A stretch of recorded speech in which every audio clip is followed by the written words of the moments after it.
লোকসভায় বসে সিগারেট খাচ্ছেন তৃণমূল সাংসদ কীর্তি আজাদ। ভিডিও ফাঁস করল বিজেপি।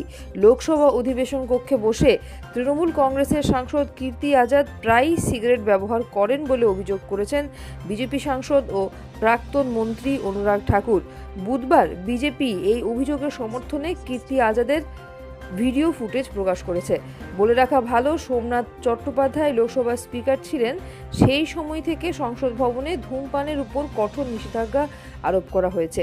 তবে চত্বর বা সেন্ট্রাল হলে এখনও অনেক সাংসদ ও সাংবাদিক সিগারেট খান, কিন্তু অধিবেশন কক্ষে সিগারেট বা ভেপিং সংসদীয় শিষ্টাচারের পরিপন্থী এবং সম্পূর্ণ অগ্রহণযোগ্য। অনুরাগ ঠাকুর এই অভিযোগ স্পিকার ওম বিড়লার কাছে জানিয়েছেন।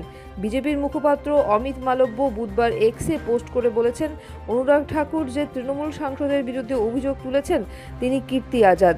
সংসদের মতো স্থানে নিয়ম লঙ্ঘন করে লুকিয়ে ভেপিং চরম দুঃসাহস।